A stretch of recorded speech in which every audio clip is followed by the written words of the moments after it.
Olá, boa noite. Bom, e aqui no país, o governo do Paraná deve iniciar a terceira fase de testes da vacina russa em 45 dias. A expectativa é que a Sputnik V comece a ser aplicada já no comecinho do ano que vem. A previsão foi confirmada pelo Instituto de Tecnologia do Paraná. 2 fases de testes já foram feitas e as reações, segundo a revista médica The Lancet, do Reino Unido, foram as mínimas possíveis, o que é o suficiente para a realização da terceira etapa, que deve ser aplicada em cerca de 10 mil paranaenses. Serão 2 doses no intervalo de 21 dias. O Paraná já tem uma verba de R$200 milhões para a compra de produtos que serão importados da Rússia. O governo de São Paulo atualizou o plano de flexibilização da economia. Com a média geral de ocupação de leitos abaixo de 55% no estado, mais 5 regiões passaram da fase laranja para a amarela com menos restrições. São elas Marília, Presidente Prudente, Registro, São João da Boa Vista e São José do Rio Preto. Apenas Franca e Ribeirão Preto permanecem na laranja. Essa fase permite o funcionamento de bares, restaurantes, salões de beleza, academias e comércio, mas todos com regras específicas. Na capital, o prefeito Bruno Covas alertou que as atividades culturais devem ser liberadas na fase 4 verde, prevista para 20 de setembro. A prefeitura também liberou bufês e casas noturnas para trabalharem sem a necessidade de um novo alvará. E confirmou o fechamento do hospital de campanha do AMB definitivamente para o dia 10 de setembro. Durante o feriado, para evitar aglomerações, as forças de segurança e a Secretaria de Logística e Transportes vão garantir o apoio nas rodovias e cidades turísticas de São Paulo. Bom, gente, um estudo brasileiro constatou a presença do novo coronavírus por 5 meses no organismo de uma paciente. É o caso mais longo aí já documentado no mundo inteiro. E essa descoberta foi feita por cientistas da Universidade Federal do Rio de Janeiro. O novo coronavírus permaneceu no organismo de uma mulher de forma ativa por 125 dias, ou seja, com capacidade de multiplicação e contágio. Ela foi identificada como a paciente número 3. É uma brasileira, profissional da área de saúde, e essa mulher adoeceu em março. O quadro evoluiu sem gravidade por 3 semanas. Apesar da ausência de sintomas, nos meses seguintes, novos testes ainda detectaram o vírus. Quando completou 5 meses do início dos sintomas, nós novamente testamos essa paciente e ela continuava apresentando então positividade para o PCR no trato respiratório superior. Ainda testamos por mais umas 3 ou 4 semanas e por algum tempo ela ainda continuava positiva. Os cientistas descartaram a hipótese de reinfecção, já que a sequência genética permaneceu a mesma. O teste foi feito em mais de 3 mil pessoas desde março, a maioria profissionais de saúde. A paciente número 3 integra o grupo de 50 pessoas que retornou mais de 2 vezes para fazer a testagem. 8 delas permaneceram com o vírus infeccioso, com potencial de transmissão depois de 14 dias dos primeiros sintomas, período padrão de negativação pelo Ministério da Saúde. Ao contrário do que vinha sendo divulgado, de que após 10 ou 14 dias do aparecimento dos sintomas, aquelas pessoas que ainda permaneciam com PCR positivo já não tinham mais risco não possuíam mais um risco de transmissão. Esses dados mostram a possibilidade desse risco. E o país atingiu nesta sexta-feira 3.278.243 recuperados da Covid-19. Mais de 680 mil pacientes ainda estão em acompanhamento e o número de mortes chega a 125.502. Vamos saber agora como é que ficam as restrições relacionadas aí à pandemia durante esse feriadão. O motorista que decidiu descer agora a serra para o litoral paulista deve ter muita paciência, viu? Agora há pouco a rodovia dos Imigrantes ainda tinha vários pontos de congestionamento. E mais cedo o problema foi um acidente na Anchieta. Os detalhes com a Carolina Riguengo. No quilômetro 35, houve um acidente, uma colisão entre um caminhão e um veículo de passeio.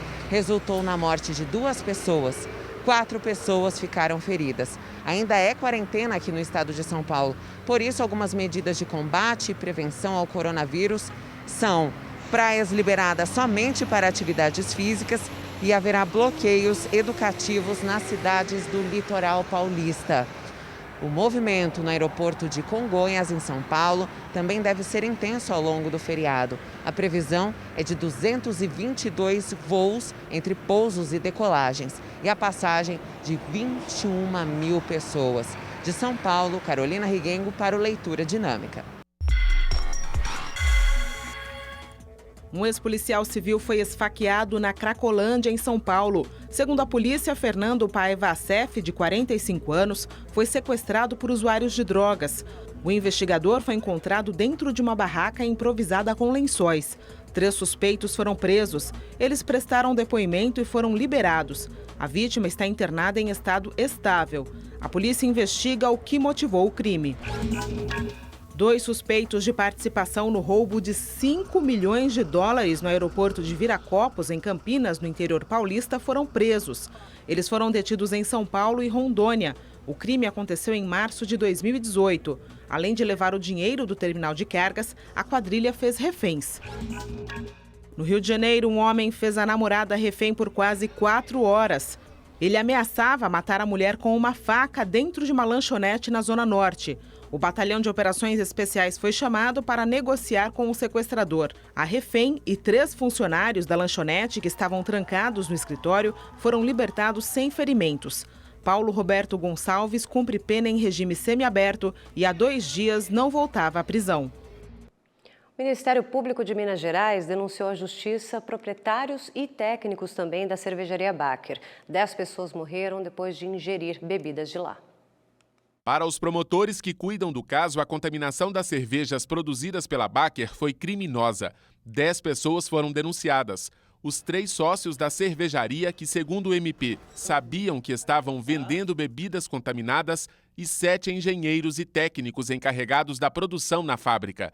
Caso a Justiça aceite a denúncia, eles podem virar réus no processo e responder por crime contra a saúde pública, com agravantes de homicídio e lesão corporal. Ao todo, 10 pessoas morreram contaminadas por 2 substâncias altamente tóxicas. Outras 16 tiveram lesões gravíssimas e seguem em tratamento médico. A investigação confirmou que os produtos dietileno glicol e monoetileno glicol vazavam dos tanques de resfriamento e se misturavam à bebida. A direção da Baker não comentou a denúncia.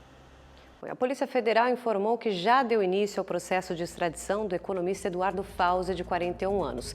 Ele foi preso na Rússia nesta sexta-feira e é apontado como autor do ataque à produtora Porta dos Fundos. Fauzi tinha um mandado já de prisão expedido pela Justiça brasileira e, para quem não se recorda, o crime aconteceu em dezembro do ano passado. O motivo foi um especial de Natal feito pela produtora, no qual Jesus era homossexual. 5 pessoas participaram desse ataque aí, arremessando coquetéis Molotov na fachada da produtora.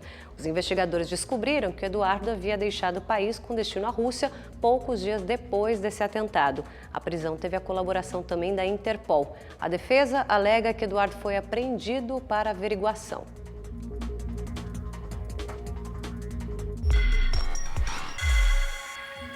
A Câmara dos Vereadores do Rio de Janeiro autorizou a instalação de uma CPI contra o prefeito Marcelo Crivella.